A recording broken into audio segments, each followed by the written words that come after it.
It's time. Magandang araw mga ka-18! Welcome on our second episode of It's time. So for today's video, pupunta natin si Family Fried Chicken located at upper ground floor of Robinsons Metro East, Pasig City. Kaka-open lang nila last October kaya tara, simulan na natin sila husgahan. Ito ang criteria: value for money, taste, portion, ambience, and service. Kada criteria ay may 2 points, kaya ang overall rate ay may 10 points. Papasa kaya sila sa panlasa naming dalawa? Bale, ito palang in-order namin. Ang kanilang specialty na rice topping na quarter chicken sarap for only 210 pesos. Rice topping din na beef steak Tagalog for 225 pesos. Special chop suey platter for 340 pesos. At ang buy one take one siopaw asado nila for 130 pesos. Nag-add din pala kami ng dalawang extra plain rice for 100 pesos, 50 pesos each, for a total of 1,005 pesos. Sobrang sulit. Okay, let's start sa food review. First, ang quarter chicken strap nila. Masarap, juicy, crispy ang balat maski hindi siya fried chicken. I think roasted siya, correct me if I'm wrong . Yung lasa niya hanggang loob. I think literal na kahit walang sauce masarap. And malaki din yung chicken nila, hindi sisiw. Yung lasa niya is very oriental, malayong-malayo kay Baliwag or Andox or even Maxes. Next is ang beef steak Tagalog naman nila.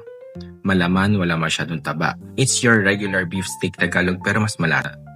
Though it's a little bit sweeter sa usual na nakakain natin, but it tastes good. Lalo na pag hinalo mo yung kasamang fried garlic and onion. Malalasahan mo pa din yung kalamansi, so good siya. Serving is good, may beef ka na, may itlog ka pa. Susunod, ang chop suey nila. Actually, nagulat ako sa serving nila for its price kasi sa sobrang mahal ng gulay ngayon na kesa sa karne.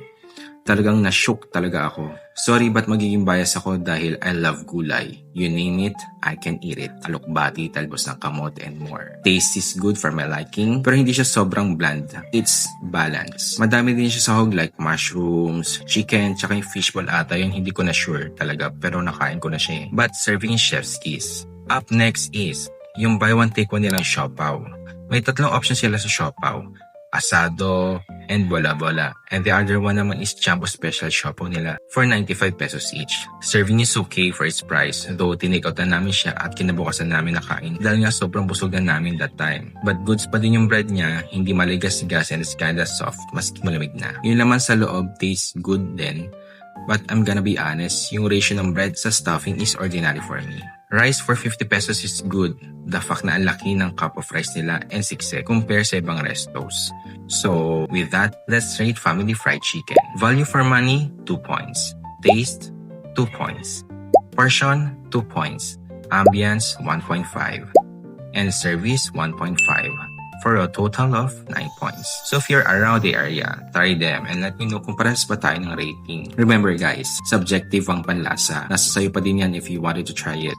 By the way, akala ko owned by foreigners sila. But upon my research, they are from Zamboanga, from a Filipino-Chinese family. So that explains yung oriental taste ng chicken nila. Ito pala mga branches nila: Tomas Morato, St. Francis Square, Masangkay, Tondo, Manila, and dito sa Robinsons Metro East. Oo nga pala, baka ako makalimutan, I just want to commend si Kuya Server. Super hospitable niya and nakasmile palagi. Keep it up, Kuya.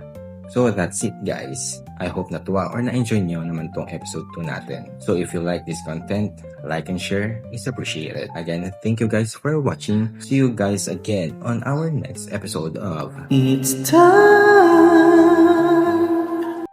Goodbye.